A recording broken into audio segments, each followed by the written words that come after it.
अवस्थी, ये जो तस्वीरें आप देख रहे हैं ये आसाम की हैं। ये जो वीडियो आप चलता हुआ देख रहे हैं ये आसाम का है। यहाँ पे जो तेज नदी का बहाव आप देख रहे हैं ये आसाम के नजारे हैं। लोगों के साथ जो तस्वीरें आ रही हैं कुछ ऐसी हैं जिन्हें नहीं दिखाया जा सकता। लोग परेशान, घर से बाहर निकले हुए, कुछ इस तरह से पीड़ित और प्रताड़ित हुए लोगों की तस्वीरें आप देख सकते हैं। आप तस्वीरों से इस बात का अंदाजा लगा सकते हैं कि घरों की एक एक मंजिल तक डूब चुकी हैं। बच्चे, एक तस्वीर जो बहुत ज्यादा सोशल मीडिया पे वायरल है उसमें एक बच्ची की किताबें जो है वो सड़क पर सूखती हुई दिखाई दे रही हैं।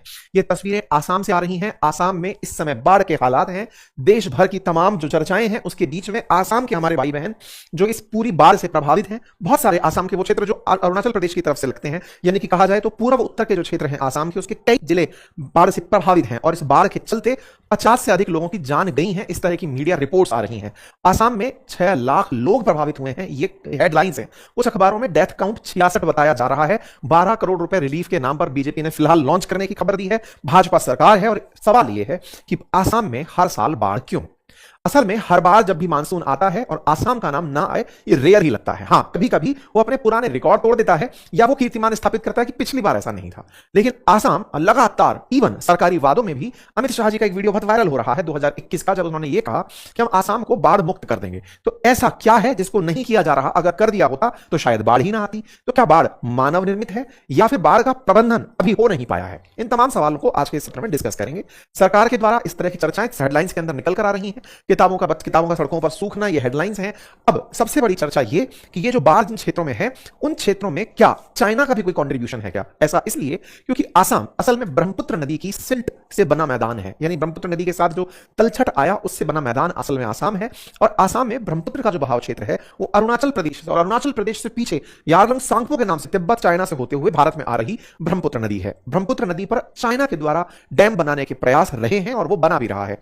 ऐसे में अगर वो डैम खोल दे तो जो आज स्थिति है वो आसाम के अंदर और भीषण हो सकती है। ऐसे में इन तमाम सरकारी प्रयासों का आज मूल्यांकन होगा। समझेंगे कि आसाम में इतनी ज्यादा बाढ़ क्यों आती है, क्या समाधान हो सकते हैं, सरकारी प्रयास कहां विफल रहे हैं, उन सब पर चर्चा होगी। लेकिन हम बात करें भारत के पूर्वोत्तर राज्य आसाम की। आसाम के अगर हम और अच्छे से अंदर एंट्री करें तो एक चीज जो हम रिकॉर्ड कर पाते हैं वो ये कि आसाम बांग्लादेश से भी सीमा साझा करता है, भूटान से भी सीमा साझा करता है। आसाम के साथ मेघालय, अरुणाचल प्रदेश, नागालैंड, मणिपुर, मिजोरम, त्रिपुरा, यानी कि अन्य जितने भी राज्य जिनको आप पूर्वोत्तर राज्य कहते हैं वो सब आसाम से सीमा साझा करते हैं। तो बड़ा ही महत्वपूर्ण स्ट्रेटेजिक रूप से भारत के लिए ये राज्य है। इस राज्य को अगर मैं अलग अलग कलर कोड्स में दिखाऊं तो फिलहाल जो ये आप पिंक कलर कोड में देख रहे हैं ये सबसे ज्यादा बाढ़ प्रभावित राज्य है, बाढ़ प्रभावित क्षेत्र है आसाम का। ये कौन सा क्षेत्र है? जो अरुणाचल प्रदेश के साथ सीधा संपर्क में आ रहा है। अरुणाचल प्रदेश के कारण क्यों? क्योंकि असल में जो अरुणाचल प्रदेश के थ्रू पीछे से होते हुए, हिमालय के पीछे से होकर, यानी कि भारत के उत्तर में तिब्बत की तरफ से होते हुए जो नदी ब्रह्मपुत्र आ रही है वो अरुणाचल प्रदेश से होकर आसाम में और आसाम से बांग्लादेश में एंट्री करती है। इस जगह एंट्री पॉइंट के आसपास ये जितने भी तिनसुकिया, डिब्रूगढ़, चराईदेव, सिवान, श्रीनगर, जोरहट, माजुली, लखीमपुर, गोलाघाट, ये सबसे ज्यादा प्रभावित क्षेत्रों में है।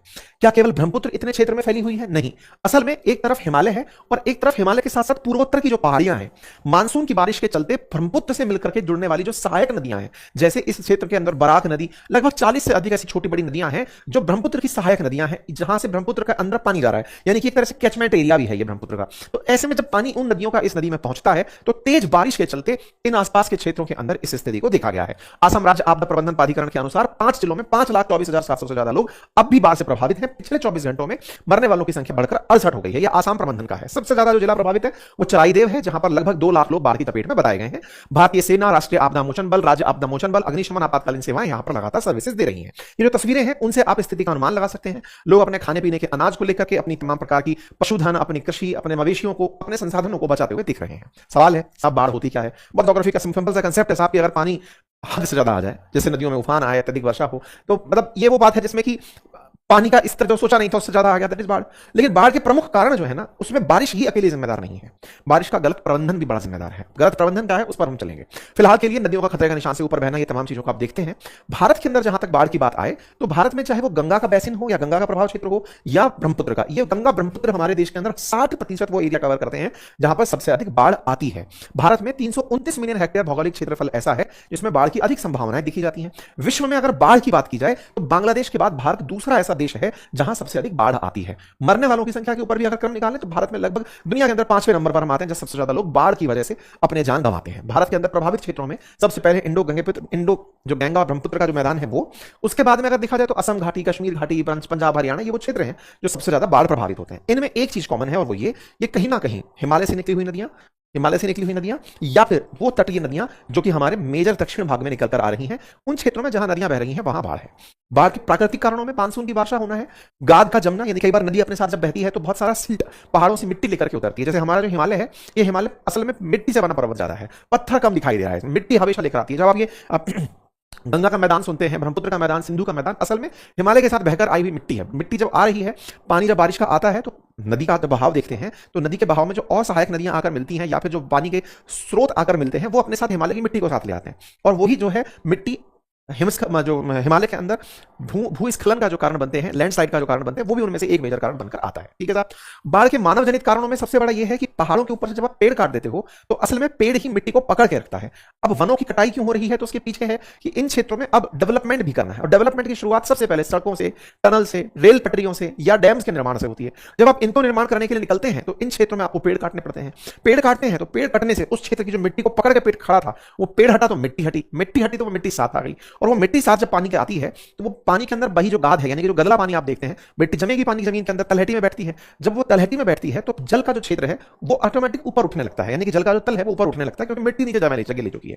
जब मिट्टी जगह ले चुकी है तो जल फैलाव ज्यादा होने लगता है, बहाव से ज्यादा फैलाव होने लगता है। कई बार इस तलछट को, सिल्ट को हटाने के सरकारी प्रयास भी होते हैं। जैसे हम जब कोलकाता की बात करते हैं, हुगली पोर्ट की बात करते हैं, तो जहाजों को अंदर लाने के लिए सिल्ट हटाना पड़ता है। गंगा भी बहुत ज्यादा तिलछट लेकर आती है। तो ऐसे में होता यह है कि इन क्षेत्रों को इस तरह से कि जल का स्तर बढ़ा तो जल के बढ़े हुए स्तर को अब अगर दाएं बाएं जाने से रोकना है तो नदी के किनारे बॉर्डर बनाओ। लेकिन तेजी से आता हुआ पानी, आप डैम के किनारे तो बॉर्डर बना लेते हो, लेकिन नदी के किनारे बॉर्डर बनाने में नदी अपने साथ वेग भी लाती है, और जब वो वेग लेकर आती है तो वो बंधों को तोड़ देती है। तो ऐसे में नदी का एंक्रोचमेंट, नदी के कारण जो प्रभावित क्षेत्र है, वनों की अत्यधिक कटाई है, एंथ्रोपिक रीजंस बहुत ज्यादा बड़े रीजंस बनकर आते हैं, और इसी वजह से आप बाढ़ की खबरों को सुन पाते हैं। प्रबंधन के नाम पर क्या होता है, तो प्रबंधन के नाम पर सरकार कई बार कहती है कि हमने नदी के किनारे किनारे पूरी तरह से तटबंध बना दिए हैं, डैम के लिए तमाम सेफ्टी उपकरण बना दिए हैं, नदियों के ऊपर पहले डैम बना दिए जाते हैं ताकि ज्यादा बारिश आए तो पानी को रोक लिया जाए, फिर धीरे धीरे उसको रोका जाए। लेकिन इन सबसे ज्यादा जरूरी चीज जो है ना, वो यही कि आसाम जैसे क्षेत्र में बाढ़ के तमाम कारणों में मानसून को आप इग्नोर और क्लाइमेट चेंज को इग्नोर नहीं कर सकते।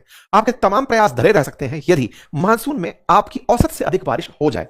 आसाम के केस में जो कहा जा रहा है वो यही कि यहां पर दशकों से बाढ़ की चर्चाएं रही हैं, और दशकों से बाढ़ की चर्चाओं में बीते 10 साल के अंदर 838 लोग आसाम में बाढ़ से जान गंवा चुके हैं। अगर आप रिपीटेशन देखें तो 1988, 98, 2004, 12, 19, 22, 26, लगभग 4 साल में औसत से अधिक बारिश यहां पर गिर जाती है, जिसकी वजह से यहां की जो नदियां हैं, सहायक नदियां हैं, उनके बहाव क्षेत्र में आने वाले जो क्षेत्र हैं उनमें बाढ़ की स्थितियां बनकर आती हैं। अगेन आप एक बात देख लें, यारलंग सांगपो के नाम से आने वाली ब्रह्मपुत्र नदी अरुणाचल प्रदेश में देबांग के नाम से, ब्रह्मपुत्र के नाम से आसाम में, और बांग्लादेश में जमुना के नाम से जाती है, और यही नदी बांग्लादेश में भी कारण बनती है बाढ़ का। यह भी एक बड़ा रीजन बनकर आता है। तो उम्मीद है कि आपको ये वाली बात, जिसमें कि वेदरिंग, इरोजन, ये सारे प्रोसेस समझ में आए कि यहां पर किस तरह से बाढ़ आती है।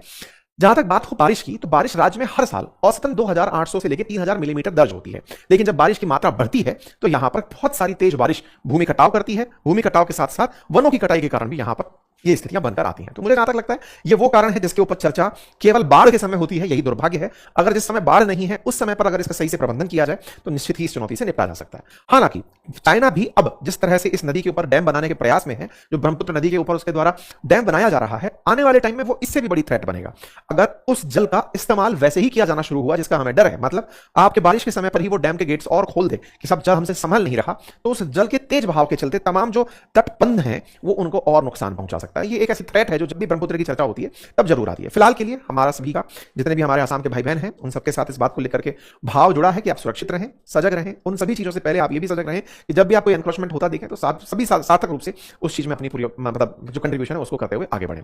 फिलहाल के लिए इतना ही। अपना ख्याल रखें, और सरकार से प्रयास यही कहे जाए कि साहब आप फ्लड फ्री बनाने की कह रहे थे, आपका फ्लड फ्री अभी तक आसाम नहीं हुआ है, तो कृपया करके इस पूरे क्षेत्र में जो भी जिस तरह की चर्चाएं चल रही हैं उन्हें किस तरह एग्जीक्यूट कराया जा सकता है उस पर तुरंत अमली जामा पहनाया जाए। फिलहाल के लिए सरकारी प्रयास में एनडीआरएफ, एसडीआरएफ जैसी चीजों को तैनात कर तो दिया गया है। ये बेचारे अपने स्तर पर तमाम प्रयास बचाव के नाम पर करते हैं। सभी लोग फिलहाल के लिए आसाम के लिए प्रे कर रहे हैं, आप भी करिए। धन्यवाद।